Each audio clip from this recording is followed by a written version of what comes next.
বন্ধুরা, মিস্টার বিসের নতুন একটা ভিডিওতে আপনাদের স্বাগতম। আমরা এইমাত্র একটা পরিত্যক্ত শহরে পা রাখলাম আর আমরা এখানে আগামী 7টা দিন কাটাতে চলেছি আর এটার সাহায্যে আমরা ফিরবো আগামী 7টা দিন এখানে কাটানোর পরে। আমরা কেন এটা করছি? কন্টেন্টের জন্য। এই ছবির মতো শহরটা যুদ্ধের সময় বোম ফেলার কারণে পরিত্যক্ত ঘোষণা করা হয়েছে, অর্থাৎ এখানে এখন আমরা এবং আমাদের ক্যামেরাম্যান ছাড়া আর কেউ নেই। অন্তত আমরা তাই জানি। আমাদের অ্যাডভেঞ্চার কি এই ছাদ থেকে শুরু হচ্ছে? কিন্তু আমাদের প্রথম উদ্দেশ্য হলো এই সিটিটাকে এক্সপ্লোর করা আর একটা বাড়ির মতো সেফ জায়গা খুঁজে বার করা যেখানে আমরা আগামী 7টা দিন কাটাতে পারবো। এই বিল্ডিংটা এক্সপ্লোর করা দিয়ে আমরা শুরু করলাম। দেখা যাক এই ধ্বংসপ্রাপ্ত বিল্ডিংটায় কি কি রয়েছে। আমার মনে হচ্ছে এই কাঠগুলোর নিচে মেঝে রয়েছে। সেটা একটা ভাবেই জানা যেতে পারে। ঠিক আছে, এটা পাগলামি। এটা তো জম্বিদের বাসস্থান মনে হচ্ছে। এটা দারুণ, একবার দেখো এটা। অনেক এক্সপ্লোর করার পরে আমরা এমন একটা জায়গা পেলাম যেখানে আমরা থাকতে পারি। ও মাই গড, আমাদের এখানে ক্যাম্প সেট আপ করা উচিত। তোমরা এখান থেকে পুরো শহরটাই দেখতে পারবে। তার সাথে এই রুফটা আমাদের বৃষ্টির হাত থেকে বাঁচাবে। Wow! আমাদের থাকার জায়গা খোঁজার পরে আমরা ছাদে গেলাম হেলিকপ্টার থেকে রেখে যাওয়া সাপ্লাই ক্রেটগুলোকে খুলতে।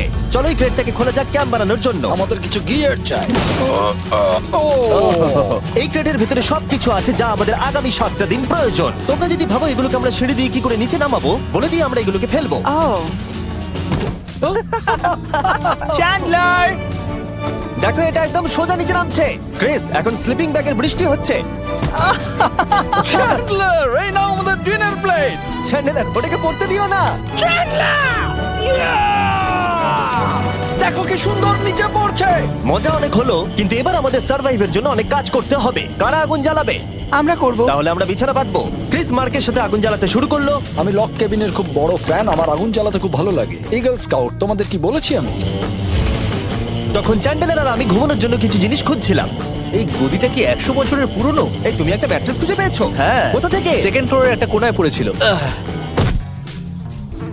এটাতে তুমি শুয়ে পড়ো। Thank you. এটাকে র‍্যাপ করে নাও, না হলে পোকামাকড় তোমাকে জ্বালাবে। আমি এটাকে র‍্যাপ করব বারিটোর মতো।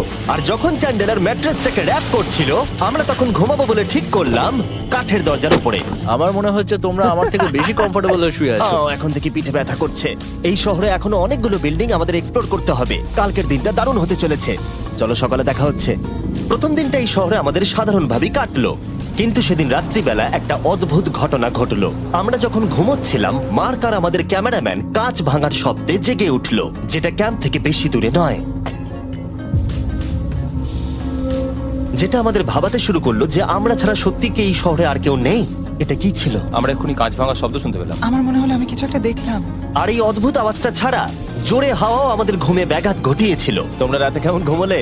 খুবই বাজে। তাহলে ঘুম থেকে ওঠার পরে আমরা ব্রেকফাস্ট তৈরি করলাম আর একটা নতুন শেল্টার খোঁজার জন্য তৈরি হলাম। আমি প্রথমবার ছেলে দিয়ে বানানো কিছু খাচ্ছি। আমার এত খিদে পেয়েছে যে কিছু কেয়ার করতে পারছি না। তুমি রাফটেও খেয়েছিলে। ক্যানচেলি খাওয়ার জন্য আমি কবে এরকম এক্সাইটেড হয়েছি। আমার মনে হচ্ছে আমার ব্রেন সে ব্যাপারে ভাবতেই চায় না। এইরকম একটা পুষ্টিকর ব্রেকফাস্টের পরে আমরা আমাদের ড্রোনগুলোকে ছাড়লাম নতুন বিল্ডিং এক্সপ্লোর করার জন্য। আমরা এই বিল্ডিংটা এক্সপ্লোর করিনি, এই হোটেলটাও দেখিনি। এখানে একটা গোটা শহর রয়েছে। যাই হোক, বিল্ডিংগুলোকে স্ক্যান করার সময় হঠাৎ আমরা একটা অতিথিকে দেখতে পেলাম। ওই দেখো একটা বিড়াল। এই নিচে ওখানে একটা আমি এই বিড়াল। ড্রোনটা ওই বেলটার একদম সামনে ল্যান্ড করাবো। ওর কাছে চলে গেছে। ও, এই শটটাকে দেখো। দেখো, দারুণ দেখো। দেখো। ও তো ক্যামেরা থেকেই দেখছে। এই বেলটার মনে হয় বেঁচে থাকার কোনো ইচ্ছেই নেই। আমি সত্যি বলছি, আমরা একে অ্যাক্টর হিসেবে নিইনি। মজাদার বিষয় হলো যে আমাদের এখনো শেল্টার খোঁজা বাকি, আর আজ রাত্রে খুবই ঠান্ডা পড়বে। তাই আমরা চ্যালেঞ্জের জন্য একটা ভালো শেল্টার খুঁজতে বেরিয়ে পড়লাম। ও, এগুলো আবার কি? ও, এটা তো দারুণ লাগছে। এটা বেশ আর্টিস্টিক টাইপের দেখতে। এটা দেখতে খুব একটা ভালো না হলেও কিন্তু বেশ ভালো লাগছে। Zombie apocalypse aesthetic. হ্যাঁ, ঠিকই বলেছো। হ্যাঁ। দাঁড়াও, এখানে একটা পুল আছে। এ তো বিশাল বড়। দেখে খুব ভয়ঙ্কর লাগছে। তখনকার দিনে এটাকে ঠিক এমন দেখতে ছিল, এবং পরিত্যক্ত হওয়ার কয়েক যুগ পরে এটা এখন এরকম হয়ে গেছে। দাঁড়াও, এটাকে একটা সকার কোর্ট? এটা স্পোর্টস। এটা কি সকার বল? আহ, মরে যেতাম এক্ষুনি। আমার মনে হয় এই সকার বলটার আমার থেকে বেশি বয়স। আমাদের সবার থেকে বেশি বয়স হবে। না, শুধু মার্ক ছাড়া, কারণ মার্ক বয়স্ক। আমাদের দুটো অপশন আছে। আমরা এই টানেলটা ধরে এগিয়ে গিয়ে সামনের অংশটা এক্সপ্লোর করতে পারি, অথবা যেহেতু সূর্য ডুবতে আর কয়েক ঘন্টা বাকি, তাই ঠান্ডার হাত থেকে বাঁচতে আমাদের এখানেই থাকা উচিত। এখানেই থাকবো। এটা কিন্তু বেশ ভালো আইডিয়া। আমি জানি। গোটা দিনটা কাটাবার পরে আমরা শেল্টার খুঁজতে বেরোলাম। আমি অবাক হয়ে যাচ্ছি যে এই শহরটা কত বড়। আমরা শেষ পর্যন্ত একটা জায়গা পেলাম যেখানে আমরা পরের দিনগুলো কাটাতে পারবো। তাই আজকে আমরা রাত্রে জমে যাব না, আমরা আমরা আমাদের ক্যাম্প এখানে একটা রুমেতে সেট করব। আমরা এখানে একটা ফায়ার পিট রাখবো, ওখানে একটা ওয়াল লাগাবো, তাহলেই থাকা যাবে। হ্যাঁ মার্ক এগুলো সব করে দেবে। আমি কিন্তু আমরা বলেছি। সব থেকে কঠিন ব্যাপার, এদিকে এসো। আমাদের ক্যাম্প, আমাদের সবকিছু ঠিক ওইখানেতে রাখা। আশা করবো এখানে কোনো অসুবিধা হবে না, কারণ সেট করতে অনেক কষ্ট হয়। সূর্য ডোবার সাথে সাথে তাপমাত্রা কমতে শুরু করলো, আর আমরা পুরোনো ক্যাম্পে এসে সবকিছু গোছাতে শুরু করলাম নতুন বেসে যাবার জন্য। নতুন ক্যাম্প। নতুন ক্যাম্প, ওকে। আজকে রাত্রে থাকার জন্য আমাদের অনেক পরিষ্কার করতে হবে। জায়গাটা সত্যি খুব জঘন্য, কিন্তু কি করা যায়? একটা ওয়েদার প্রুফ বেস খুঁজে পাবার পরে আগামী কয়েকটা ঘন্টা সূর্য ডোবার আগে আমরা সমস্ত জিনিসপত্রগুলোকে টেনে টেনে ওপরে তুললাম।